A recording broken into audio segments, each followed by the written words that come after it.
Bwana mtazamaji wana Kivona Sports. Bwana, katika harakati zangu za kutafuta habari za michezo, leo nimefunga safari panda shuka kumfuata mchambuzi wa boli, lakini pia ni mtangazaji wa boli kutokea pale Azam TV. Si mwingine ni Kilwa Finest. Huyu ni Gharibu Mzinga, fahari ya Kilwa. Mji wa Kilwa ni miongoni mwa miji mikubwa katika historia ya miaka 1800 kuja miaka 1900.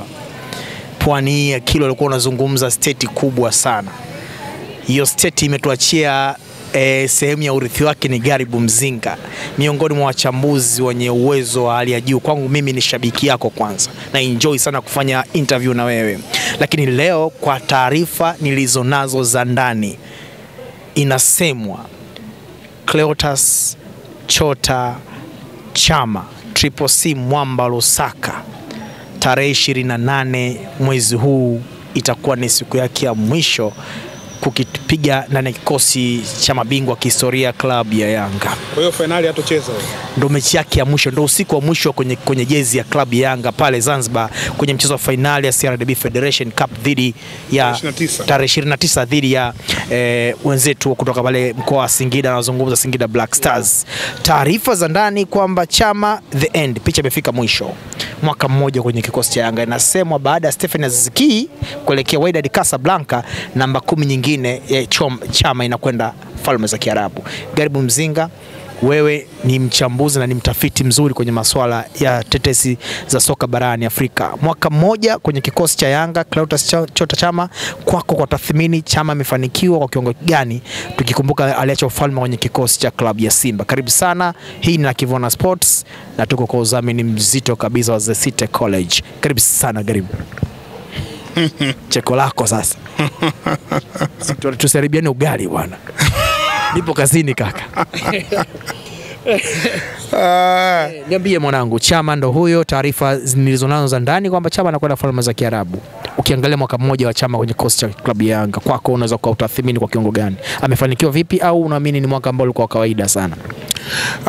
Kwa mafanikio tunapima sehemu mbili. Kuna individual alafu kuna collective. Yes, kwenye Chama ndani ya Young Africans individually sidhani kama amefanikiwa. Individually, naposema individual kwa mchezaji maana yake tunaanza kukupima katika wewe binafsi umefanya nini au unastahili kitu gani. Umefanya nini maana yake umemaliza season top scorer, umeelewa?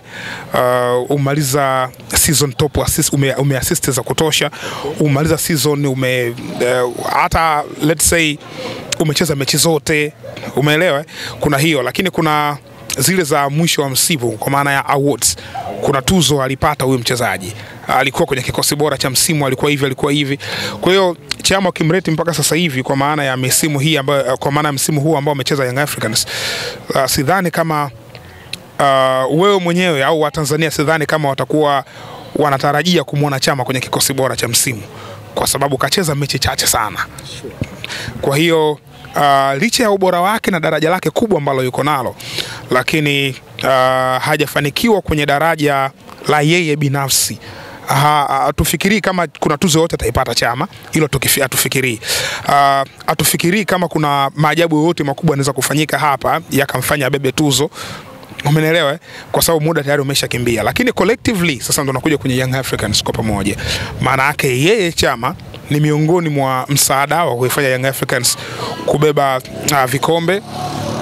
Wambeba kombe la Muungano, wambeba kombe la Toyota lile ambalo liliandaliwa huko South Africa, wambeba pia ngao ya jamii, na hivyo wanaenda kucheza kombe la CRDB, wako finali ligi kuu pia wanaicheza, wapo katika hatua za mwishoni hizi. Kwa hiyo maana yake hayo ni matukio ni collectively successful ambazo yeye Chama yumo ndani yake. Inawezekana usione sasa, humu ndo kuna vipengele vingi. Inawezekana usione moja kwa moja kwamba Chama alicheza au hakucheza au alifunga au hakufunga, lakini uwepo wa Chama kwenye kikosi ulimboost ambaye alipata nafasi ya kuanza ku rise up bar zake, acheze vizuri akiwa anajua nje kuna Chama. Kwa hiyo anamboost ambaye yuko ndani ili aweze kufanya vizuri. Kwa hiyo kuna ile direct involvement, afu kuna indirect involvement. Direct involvement maana yake unahusika moja kwa moja, ulikuwa kwenye field. Afu kuna indirect involvement kwamba ulikuwa kwenye bench lakini ulichochea ambaye yuko ndani aperform kwa sababu ya uwepo wako wewe katika bench. Kwa hiyo hii ndio inamhusu Clatous Chota Chama. Kwa hiyo ukipima mafanikio ya Chama as a player, Chama ukisema Chama kafanikiwa vipi? Hakufanikiwa.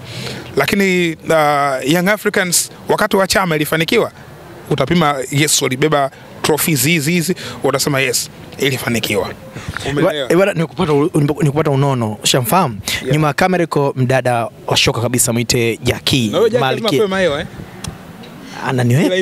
Ananiweka hapa sehemu. Bado ataomba picha kwako, ndo mambo yake. Mimi ni isike for the Eli Capitano. Umesema Chama binafsi ukimchukua yeye kama yeye, yeah, ukimchomoa kwenye taasisi ya klabu hajafanikiwa. Yeah. Mwaka mmoja. Nataka uniambie nini kimemwangusha Chama ambako alitoka kama Shujaa kwenye klabu ya Simba kuja Yanga na usajili wake ulikuwa na mambo mengi pia. Chama amefeli wapi akiwa Yanga? Ni ushindani tu wa nafasi. Alifika Young Africans akiukuta tayari Yanga ina wachezaji wake tegemeo katika maeneo mengi ambayo na yeye pia anahusika. Yaani kile kiungo cha ushambuliaji cha Young Africans kabla ya Clatous Chota Chama ajenda ilikuwa ni Maxi Nzengeli mpya ambaye ilikuwa superb. Performance wise last season ilikuwa ni beta, si ndio? Amemkuta Pacome Zouzoua katika kiungo cha ushambuliaji. Performance wise ilikuwa ni beta, umeelewa? Amemkuta Stefan Aziz Ki. Performance wise ilikuwa ni beta, sawa? Na hayo ndo maeneo ambayo Chama anacheza kwa hao wachezaji ambao nimekutajia. Kwa hiyo ameingia kwenye kikosi cha Young Africans akikuta kuna tayari kuna wachezaji ambao wamesha jicement, wanafanya vizuri tayari kwa kuelewana zaidi na wameshafanikiwa tangu season ya nyuma kwa kufanya vizuri mpaka mfika robo finali ya Champions League. Wamechukua vikombe vya ndani, si ndio? Ikiwa tayari ni Yanga complete. Kwa hiyo alimuongeza Chama kwa maana ya kuja kuongeza quality kwenye kikosi na walitegemea kwamba atakuja challenge atafanya vizuri, lakini alishindwa kuingia moja kwa moja.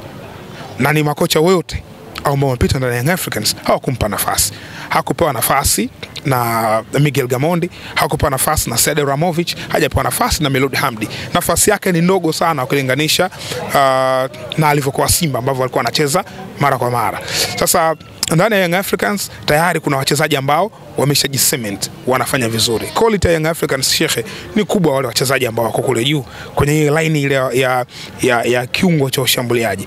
So ameshindwa kwenda kuchallenge. Haimaanishi kwamba ni mchezaji mbaya au akipewa nafasi aoneshe. Nope, akipewa nafasi waga anaonesha. Lakini tayari hawa ambao wapo wamesha prove na wanaelewana zaidi kuliko wewe mgeni ambaye una daraja la kufanana na hawa, lakini wewe ni sura mpya. Kwa unakuta wale wengine wanapata nafasi ya kucheza tofauti na Clatous Chota Chama. Kwa hiyo naamini hivyo tu, lakini ukisema individual kwa maana ya uwezo wake, individual ability, ni daraja la kipekee. Chama Clatous one of the best midfielders ambao tuko nao. Chama alikosea kwenda Yanga? Jina lotajia wachezaji na walikuwepo naye akaenda. Kwenye maisha hakuna iko kitu. Yaani kwenye maisha utafutaji hakuna hicho kitu kusema kwamba nilikosea kufanya kitu fulani. Hakuna ku regret. Yaani katika mpira hususan hakuna hicho kitu kusema nilikosea baada ya kuona umefika na umeshindwa ku challenge useme nilikosea. Hamna hicho kitu. Walimuhitaji Young Africans, yeye ni mchezaji na ndio biashara yake, ndio kazi yake. Aliingia kwenye kikosi cha Young Africans, ameshindwa kudeliver, ameshindwa kuchallenge kuingia kwenye kikosi moja kwa moja, lakini haimaanishi kwamba ni mchezaji mbaya. Hapana, ni mchezaji mzuri ambaye sidhani kama atakuwa anajuta kwa sababu alipokuwepo ndo alitoka. Sawa, klabu ya Simba ametoka kule amekwenda Young Africans, lakini mambo yamekwenda kwa tofauti. Kwa hiyo mimi sifikiri kama anajuta, na as a professional player mentality zao zinakuwa kubwa sana. Chama sio mara ya kwanza kutoperform ndani ya Young Africans. Chama alishawahi kwenda Alexandria Misri, mambo kana tofauti. Chama alishawahi kwenda RS Berkane, mambo kana tofauti. Kwa hiyo kama monster, kama tuseme kama mpambanaji, sometimes kuna sehemu unafeli, unanyanyuka, unaanza tena upya, mambo yanaenda vizuri, si ndio? Kwa hiyo kulikuwa kuna taarifa za kwamba anahitajika kwenda ilikuwa kwao, atarudi kwao Zambia. Umeona, baada ya kumalizika kwa huu msimu. Lakini manake imekuja hizo taarifa za kwamba anahitajika kwenye Falme za Kiarabu ni sehemu nyingine. Kwa hiyo atapima kama mchezaji kwamba niende wapi, na sidhani kama atapima kwa kuangalia huku naweza kushine, huku naweza nisishine, naweza kupata nafasi nisipate nafasi. Anaangalia fedha, kwamba huku nikienda naweza kupata fedha zaidi, kwa sababu yeye mwisho siku anataka fedha kwenye karia yake. Muda haurudi nyuma, Chama umri unasogea, daraja lake la kucheza la kuimbwa tayari ameshalifanya. Yani Chama leo hii nchi yote itamuimba no matter what. Hata aondoke sasa hivi, aondoke, Chama ataendelea kubakia kwa Chama tu. Kila mchezaji atakayekuja pengine anaweza kufananishwa huyu na Chama, umeelewa? Yani itakuwa iko hivyo. Lakini sasa hivi atakuwa anaangalia tu maslahi. Sidhani kama atafikiria tena habari za kucheza, nicheze, sidhani. Nafasi yake Simba unaiona kama akirudi? Yes, Simba nafasi yake ipo, anaweza kucheza, na nasema hivyo kwa sababu ni kwenye football kuna kitu kinaitwa philosophy. Unaona? Falsafa ya Simba Sports kwa Chama imeclick moja kwa moja. Hakuna shida. Hasa ukija kwenye small details za Chama kufeli Yanga, small details. Ile big detail ndio nilikwambia kwamba kashindwa kwa challenge wale. Lakini small details ndio nakuja hapo kwamba falsafa ya Young Africans pia imekataa style of play. Young Africans watu wa mwendo wanaondoka. Simba Lunyas watu wa ndio vitu ambavyo Chama ana enjoy. Ana control tempo ya mchezo, anafanya hivi, anafanya hivi. Kwa hiyo naiona kwa falsafa ya Simba Sports anaweza kuclick kama atarudi tena ndani ya Simba. Nini unakikumbuka msimu huu kwa Chama? Pamoja na kwamba hakuwa na momenti nyingi bora. Wewe umetangaza mechi nyingi za klabu ya Yanga na Chama wakati mwingine akiwa kwenye uwanja. Mechi ya juzi anampiga mtu goli 5, aliingia sub baada Prince Mpumela Dube kuumia kama sijakosea. Aliingia Chama. Kwako wewe kama Garibu Mzinga unakumbuka nini msimu huu kwa Chama?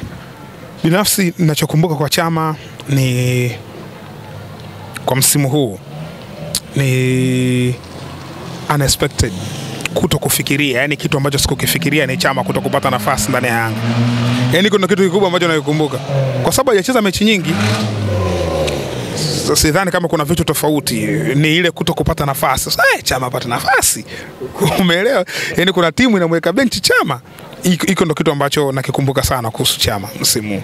Kuhusu Chama. Yeah. Bwana mtazamaji, na una nafasi kutembelea ukurasa wa Instagram wa Garibu Mzinga kwa mataarifa na matetesi kede ya usajili, hasa kipindi hichi ambako msimu unaelekea tamati. Lakini pia usisahau kutembelea ukurasa wake wa YouTube, kule pia utaweza kuona taarifa kadha wa kadha akiposti, na nyingi zikitoka barani Afrika na kwenye mpira wetu wa nyumbani. Ila usiache kutembelea ukurasa wa Instagram wa Nakivona Media, nenda pale mjini YouTube, ila pia dondosha comment yako kama ujumbe fupi wa maandishi kwa kile ulichokisikia. Clatous Chota Chama, bye bye klabu Yanga. Hizo ni tetesi nilizonazo, taarifa za ndani kabisa. Tarehe 29 ndio mchezo ambao unaweza kuwa ndo kama unasema send off kwa Clatous Chota Chama. Nyuma kamera ipo Jackie. Hii ni Nakivona kwa udhamini ulioshiba, udhamini mnono kabisa. Nakivona tupo hapa kwa udhamini wa City College, chuo ambacho pia kimewekeza kwenye mashindano ya Sekafa kwa mpira wa timu za taifa za wanawake ukanda wa Afrika Mashariki. Ndio sisi hao. Kwa nini?